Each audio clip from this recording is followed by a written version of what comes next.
Hi students, in the lesson law of motion நம்ம லாஸ்ட்டாக பார்க்க போகிற டாபிக் என்னென்னா apparent weight. ஸோ இந்த apparent weight அப்படிங்கிறது என்ன அப்படின்னா ஆக்சுவலாக நம்ம வெயிட் வந்துட்டு மேலேயும் கீழேயும் நம்ம வந்து இப்போ சப்போஸ் மேலேயும் கீழேயும் நம்ம மூவ் ஆகிட்ருக்கோம் அப்படின்னா அப்படி மூவ் ஆகும் பொழுது due to the action of கிராவிட்டியோ இல்லை வேறு ஏதாவது ஒரு எக்ஸ்டர்னல் ஃபோர்ஸ் வந்து நம்ம மேலே ஆக்ட் ஆகும் பொழுது கிடைக்கக்கூடிய வெயிட்டை வந்து நம்ம என்னன்னு சொல்கிறோம் அப்படின்னா அப்பேரண்ட் வெயிட்னு நம்ம சொல்கிறோம். So that is the weight that you feel to possess during up and down is not same as your actual weight. நம்ம சப்போஸ் இப்போ வந்து ஸ்விங் பண்ணிகிட்ருக்கோம் அப்படின்னா அப்படி ஸ்விங் பண்ணும்பொழுது மேலே போகும்பொழுதும் ஃப்ரண்ட்டில் பேக் அண்ட் ஃப்ரண்ட்டில் வரும்பொழுது நம்மளோட வெயிட் வந்து அப் அண்ட் டவுன் ஆகிற மாதிரி இருக்கும். அது வந்து நம்மளுடைய ஆக்சுவல் வெயிட் கிடையாது. ஸோ அதாவது ஆக்ஷன் ஆஃப் அப்பேரண்ட் வெயிட். அப்போ ஆக்சுவல் வெயிட் இல்லை அப்படின்னா வேற என்ன அப்படின்போது that is called as apparent வெயிட்னு சொல்லுவோம். அந்த அப்பேரண்ட் வெயிட்ங்கிறது என்னன்னா is the weight of the body acquired due to the action of gravity and other external forces act on the body. That is the apparent weight. So இதுக்கு நம்ம எக்ஸாம்பிளாக என்னென்ன பார்க்கலாம் அப்படின்னா so is the best example என்ன அப்படின்னா லிஃப்ட்டில் நம்ம போகிறது. தென் வந்து என்ன அப்படின்னா லிஃப்ட்டில் போகிறது நம்ம பெஸ்ட் எக்ஸாம்பிள். ஓகேங்களா? Let us consider a person of mass m who is traveling in lift. The actual weight of the person is W is equal to mg. Here m is the mass of the body and g is the acceleration due to gravity. So which is vertically downwards. இது வந்து நமக்கு vertically downwards இருக்கும். lift நம்ம மேலே ஒரு force கொடுக்கும் இல்லையா? The reaction force exerted by the lift surface is R.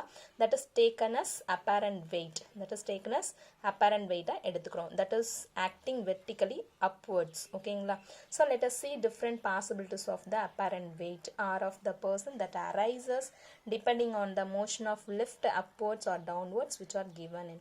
So நமக்கு வந்து இதை எப்படியெல்லாம் நம்மளால சொல்ல முடியும்னு பார்க்க போகிறோம். ரைட். ஸோ இந்த டேபிள் பார்ப்போம். ஸோ லிஃப்ட் வந்து இப்போ என்ன ஆகுது அப்படின்னா lift is moving upward with an acceleration ஏங்கிற ஆக்சலரேஷனோட இப்போ நம்மளுடைய லிஃப்ட் வந்து மேலே மூவ் ஆகிட்டுருக்கு. அப்படி மூவ் ஆகும் பொழுது ஆர் மைனஸ் டபிள்யூ நம்மளுடைய formula R minus W is equal to F net that is equal to MA. So நமக்கு இங்கே கண்டுபிடிக்க போகிறது என்ன நம்மளுடைய அப்பேரண்ட் வெயிட். அப்பேரண்ட் வெயிட் தான் மேக்ஸிமம் இருக்குது. நம்மளுடைய ரியல் வெயிட்டை விட அப்பேரண்ட் வெயிட் வந்து மேக்ஸிமமாக இருக்கிறதா நம்ம கன்சிடர் பண்ணியிருக்கிறோம் இங்கே. ஏன்னா லிஃப்ட் மேலே போகும்பொழுது நம்ம ஃபீல் பண்ணியிருப்போம். லிஃப்ட் மேலே போகும்பொழுது நம்மளுடைய வெயிட் வந்து அதிகமாக இருக்கிற மாதிரி நம்ம ஃபீல் பண்ணியிருப்போம். அதனால தான் நம்ம இங்கே அப்பேரண்ட் வெயிட்லேருந்து ஆக்சுவல் வெயிட்டை மைனஸ் பண்ணுறோம். ஸோ அப்படி அதை மைனஸ் பண்ணால் நம்மளுடைய ஆக்சுவல் ஃபோர்ஸ் அந்த ஆக்சுவல் ஃபோர்ஸ் நமக்கு தெரியும். That is equal to MA. So இப்போ அப்பேரண்ட் வெயிட் நமக்கு வேணும். ஸோ அதனால் ஆரை மட்டும் இங்கே வச்சுட்டு மைனஸ் டபிள்யூ இந்த சைடு எடுத்துருந்தா ப்ளஸ் டபிள்யூ ஆகும். ஸோ இதோட வெயிட் வந்து MG plus MA. So that will be R equal to M into G plus A. So இங்கே அப்பேரண்ட் வெயிட்டு அதிகமாக இருக்கும். Apparent weight is greater than the actual weight. Lift is moving upward. Lift மேலே move பண்ணி போகும்போது நம்மளுடைய wait அதிகமாக இருக்கிற மாதிரி நம்ம ஃபீல் பண்ணியிருப்போம். ஸோ அதே லிஃப்ட் வந்து கீழே இறங்கி வரும்பொழுது நம்ம ஃபீல் பண்ணுறது என்ன அப்படின்னா லிஃப்ட்டை வந்துட்டு வெயிட் நம்மளுடைய வெயிட் வந்து லெஸ்ஸராக இருக்கிற மாதிரி நம்ம ஃபீல் பண்ணியிருப்போம். ஸோ அதனால் W minus apparent wait is equal to F net. That F net is equal to MA. ஏன்னா ஆக்சலரேஷனால நம்ம கிடைக்கக்கூடிய அந்த ஃபோர்ஸ் நம்ம மேலே ஆக்ட் ஆகுது அதனால்.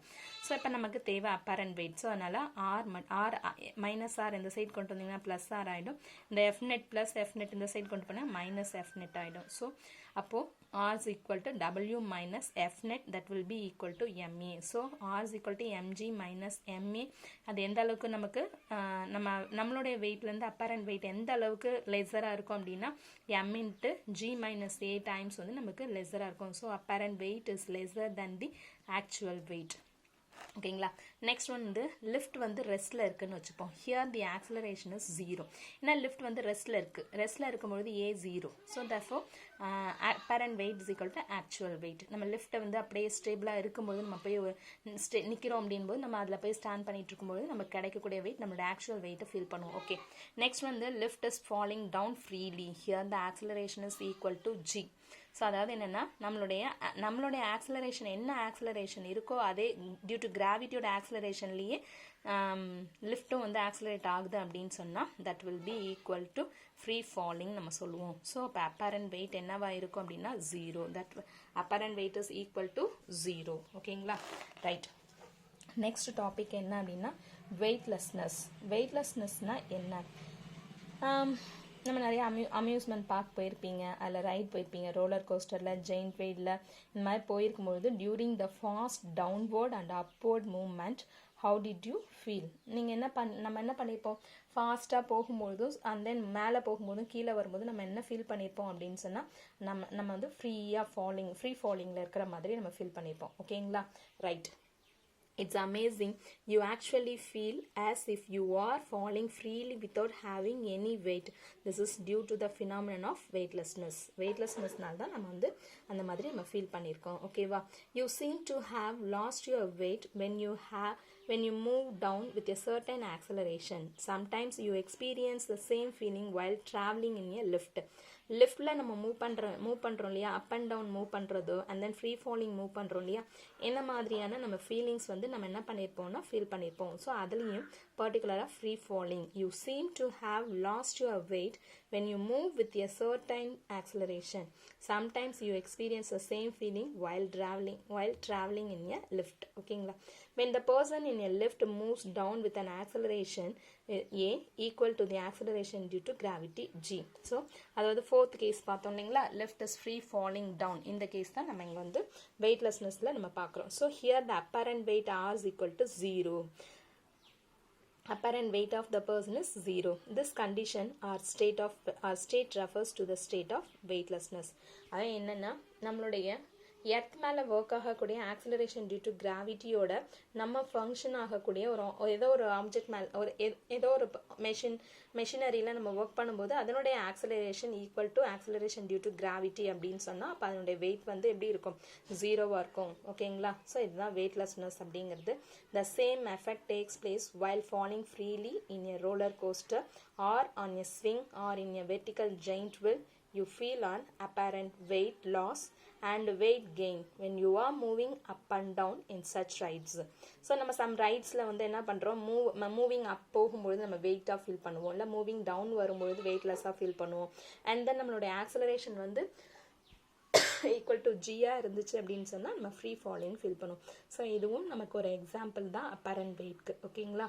அண்ட் தென் வந்து வெயிட்லெஸ்னஸ் தான் நம்ம ஃபீல் பண்ணுறோம் அப்படின்னா வெயிட்லெஸ்னஸ் நம்ம ஃபீல் பண்ணுறது வெயிட்லெஸ்னஸ் அப்படிங்கிறது என்னது, acceleration of the machine is equal to acceleration due to gravity. இதை தான் நம்ம என்னன்னு சொல்கிறோம், வெயிட்லெஸ்னஸ் சொல்கிறோம். ஓகேங்களா? அப்போது இதுக்கு ஒரு எக்ஸாம்பிளாக நம்ம என்ன சொல்லலாம்னா வெயிட்லெஸ்னஸ் ஆஃப் த ஆஸ்ட்ரோனட்ஸ். இப்போ ஆஸ்ட்ரோனட்ஸ் வந்து என்ன பண்ணுறாங்க, சேட்டலைட்டில் இருந்துட்டு ஸ்பேஸ் ஸ்டேஷன் அங்கே போகிறாங்க. ஸ்பேஸ் ஸ்டேஷனில் நம்ம பார்க்கும்பொழுது என்ன நினைக்கிறோம், தே ஆர் வெயிட்லெஸ்ஸாக அவங்கள நம்ம என்ன பண்ணிக்கிறோம், ஃபீல் பண்ணுறோம். Actually some of us believe that the astronauts in the orbiting space station do not experience any gravitational force of earth, so they float, but this is absolutely wrong. நம்ம என்ன நினச்சிட்டு இருக்கோம், இவங்க வந்து ஆஸ்ட்ரோனட்ஸ் வந்து எர்த்தோடைய கிராவிட்டியிலேருந்து வெளியில் இருக்கிறாங்க, ஸோ அதனால் அவங்களால வந்து என்ன பண்ண முடியல, நமக்கு எந்த ஒரு எக்ஸ்பீரியன்ஸ் ஆஃப் ஃபோர்ஸும் அவங்களுக்கு இல்லைன்னு நம்ம நினைக்கிறோம். ஆக்சுவலி என்னென்னா astronauts are not floating, but they are freely falling around the earth due to their huge orbital velocity.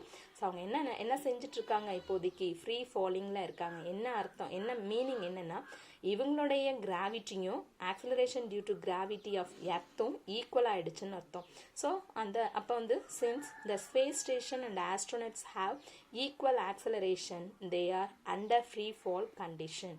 So நம்மளுடைய ஃப்ரீ ஃபால் கண்டிஷனுக்கு நம்ம சொன்னோம் இல்லையா, A is equal to A is equal to G. இந்த கண்டிஷனில் தான் work ஆகுது.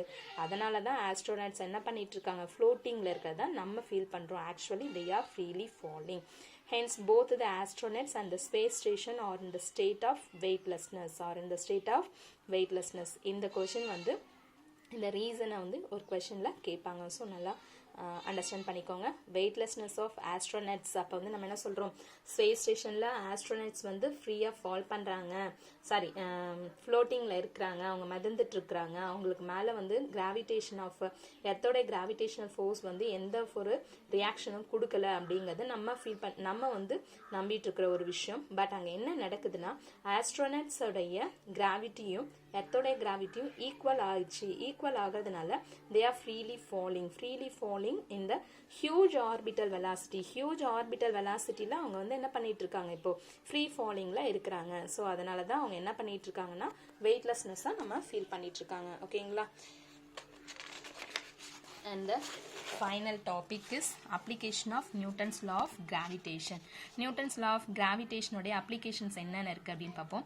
The dimensions of heavenly bodies can be measured using the gravitation law. Mass of earth, radius of earth, acceleration due to gravity, etc. can be calculated with a higher accuracy.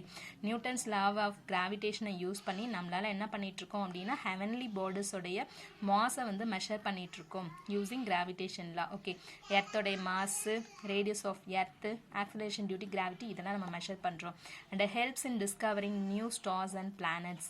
புதுசா ஸ்டார்ஸையும் பிளானட்ஸையும் discover பண்றதுக்கு help பண்றது Newton's law of gravitation. and one of the irregularities in the motion of stars is called wobble, lead to the disturbance in the motion of a planet nearby. In this condition, the mass of the star can be calculated using the law of gravitation. அதாவது ஒரு regular மோஷன்ல இருக்கிறதா நம்ம வந்து solar planet சிஸ்டம்ல சொல்லிட்டு இருக்கோம். Solar பிளானட்டில் solar சிஸ்டமில் சொல்லிட்டு இருக்கிறோம். ஸோ அந்த மாதிரி ரெகுலர் மூவிங்கில் இல்லாமல் இர்ரெகுலாரிட்டிஸில் மூவ் பண்ணக்கூடிய ஸ்டார்ஸை வந்து நம்ம என்ன சொல்கிறோம்னா வெர்பல் அப்படின்னு சொல்கிறோம். That is lead to disturbance in the motion of planet. பக்கத்தில் இருக்கக்கூடிய எந்த பிளானட்ஸோடைய மூவிங் அதனுடைய ரெகுலர் ஆக்டிவிட்டிஸை டிஸ்டர்ப் பண்ணுறதுக்கு சான்சஸ் இருக்குது. In this condition the mass of the star can be calculate. அப்போது என்ன பண்ணுறோம், அந்த மாதிரி இருக்கக்கூடிய ஸ்டார்ஸோடைய மாஸையும் நம்ம லா ஆஃப் கிராவிடேஷன் யூஸ் பண்ணி கண்டுபிடிக்கலாம். நெக்ஸ்ட் ஒன் பார்த்தீங்கன்னா and helps to explain the germination of roots is due to the property of geotropism, which is the property of a root responding to the gravity. So germination of roots is due to the properties of geotropism. So நம்மளுடைய ஜியோட்ராபிசத்தோடைய age, அதாவது roots வந்து எப்படிலாம் இருக்குது அப்படிங்கிறது நம்ம கண்டுபிடிக்கிறதுக்கு நமக்கு application of Newton's law of gravitation use ஆகுது. ஓகேங்களா. அது one of the application. Helps to predict the path of astronomical பாடிஸோடைய பாத் வந்து எந்த மாதிரி இருக்குன்றதை ப்ரெடிக்ட் பண்ணுறதுக்கு நமக்கு லா ஆஃப் கிராவிடேஷன் யூஸ்ஃபுல்லாக இருக்குது. ஸோ என்னென்ன அப்ளிகேஷன்ஸ்னால் ஹெவன்லி பாடிஸோடைய மாஸ் மெஷர்மெண்ட் பண்ண முடியும், நியூ ஸ்டார்ஸ் அண்ட் பிளானட்ஸை டிஸ்கவர் பண்ண முடியும், இர்ரெகுலாரிட்டிஸ் மோஷனில் இருக்கக்கூடிய ஸ்டார்ஸோடைய மாஸையும் நம்மளால் கண்டுபிடிக்க முடியும். And then germination of roots வந்து அதனுடைய ப்ராப்பர்ட்டி ஆஃப் ஜியோட்ரோபிசம் அது என்னன்னு நம்மளால் ஃபைண்ட் அவுட் பண்ண முடியும், எக்ஸ்பிளைன் பண்ண முடியும். And helps to predict the path of astronomical bodies வந்து எப்படி அதனுடைய பாத் போகுன்றதை நம்மளால் ப்ரெடிக்ட் பண்ண முடியும். ஓகேங்களா. இதோட ஃபர்ஸ்ட் லெசன் ஓவர். அண்ட் இதில் பார்த்தீங்கன்னா applications of Newton's law of gravitation questions வந்து இம்பார்ட்டண்ட்டாக கேட்டுட்ருப்பாங்க. அதுக்கு அடுத்தது பார்த்தீங்கன்னா ஆஸ்ட்ரோனட்ஸில் இந்த வெயிட்லெஸ்னஸ் இந்த ரீசன்ஸ் இருக்கக்கூடிய ஒரு கொஷின் கேட்பாங்க. அப்பேரண்ட் வெயிட்னா என்னன்னு கொஷின் கேட்பாங்க, வெயிட்லெஸ்னஸ்னா என்னன்னு கொஷின் கேட்பாங்க. ஸோ அந்த டேபிளேஷன் கொஞ்சம் பார்த்துக்கோங்க. ஓகேங்களா. Thank you students. First lesson is over. நம்ம வந்து கம்மிங் சாட்டர்டே வந்து ஒரு டெஸ்ட்டு சொல்கிறேன், அந்த டெஸ்ட் அட்டன் பண்ணுங்கள். ஃபர்ஸ்ட் வந்து நம்ம புக் பேக்கில் இருக்கக்கூடிய 1 மார்க் 2 மார்க்ஸ் மட்டும் ரெடி ஆகிக்கோங்க. அதுக்கு அடுத்த கொஷின்ஸ் வந்து 3 மார்க்ஸ் பார்ப்போம். ஓகேங்களா. Thank you students.